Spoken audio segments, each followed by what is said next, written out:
Swing that over here. Okay, so Banjo here, he's been here for a couple of days now. What we're going to do is we're going to take him into this play yard here with these other German Shepherds, and there's a few Swiss Shepherds in there as well.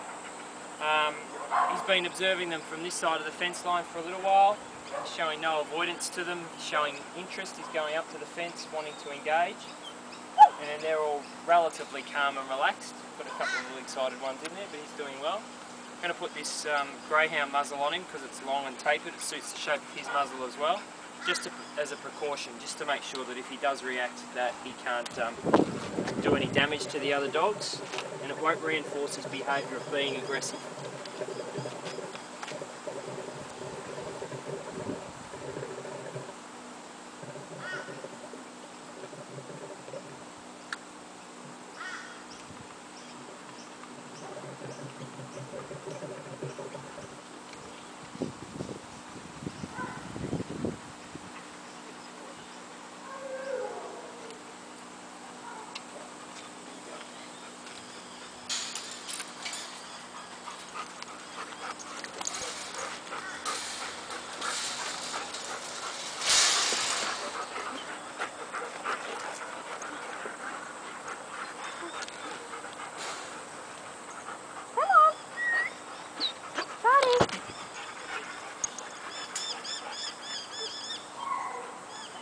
Shut the gate.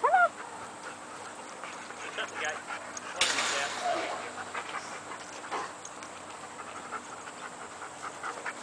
Just focus in on him.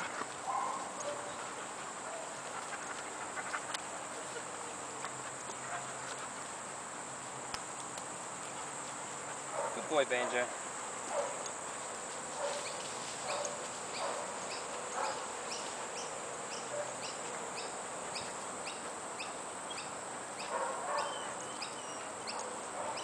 So Shardy's being a normal dog, going to have a sniff, and you can see that he's not comfortable with that, which is something we need to work on with him. He needs to get used to other dogs coming over and sniffing him without him being worried or afraid by it. It's just the normal way that dogs interact with one another. But now that all of that's done, you can just hang around them for a little bit. You start to calm down and relax and realise that nothing bad happens.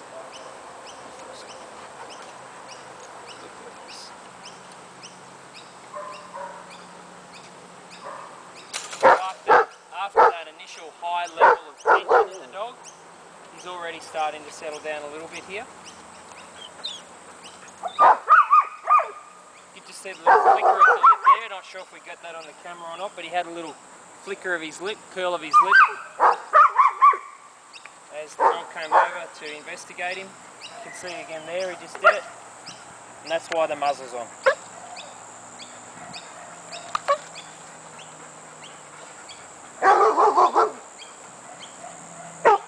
Hey, stop.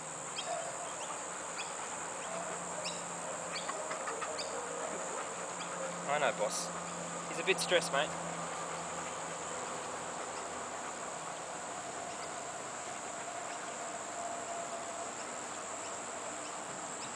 So his coping strategy has become this, and that's what we're going to work on, breaking that cycle, that behaviour. He thinks, he believes that that's the way that keeps himself safe.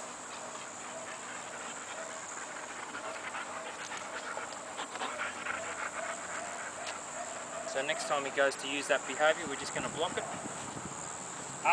At.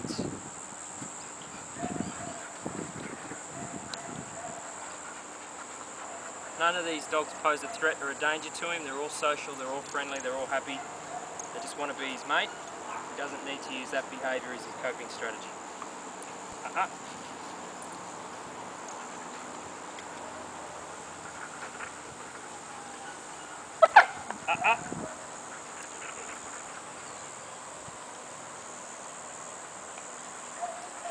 Good boy. Good boy.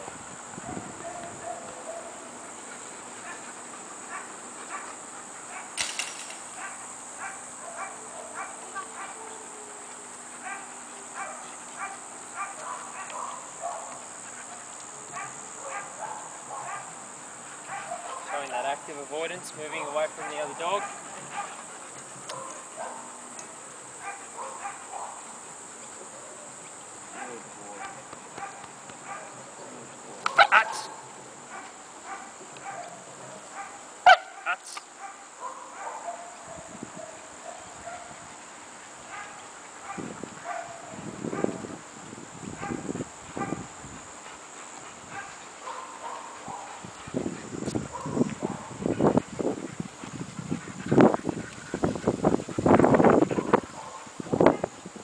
All we're trying to do here is we're just trying to break down this reactivity to the other dogs. They pose no threat, they are no harm, they don't want to hurt him, they don't want to bite him, they don't want to dominate him. He's got to learn how to cope and tolerate and be around them. Good boy. Good.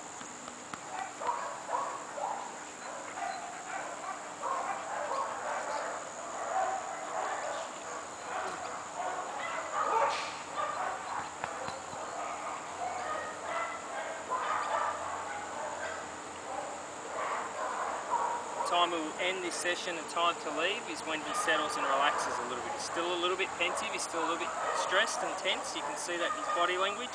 Hasn't quite calmed down and relaxed yet. He's getting there. But we're not going to leave until he somewhat settles and is more calm in his behaviour and demeanour.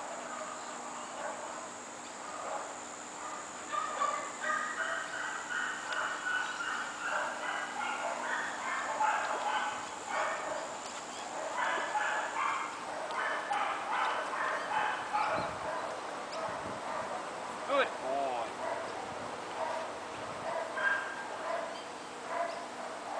You see he's trying to use me as his coping strategy now. Leaning into me, looking for that touch, trying to come around behind me. But that time when he came across the boss and they sort of came head to head, he chose not to use the snapping aggression. So that's good, that's the first step.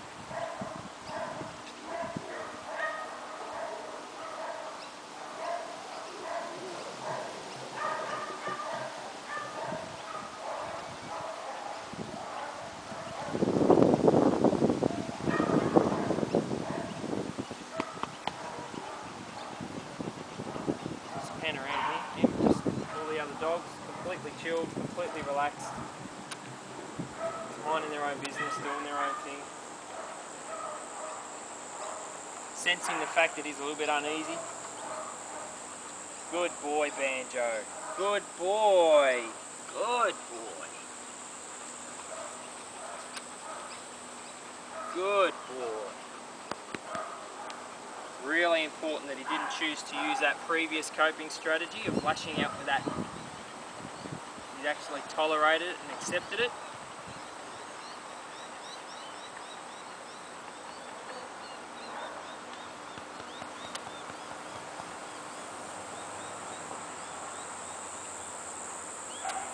The fact that he's been prepared to lie down and just relax here is a really positive sign in itself.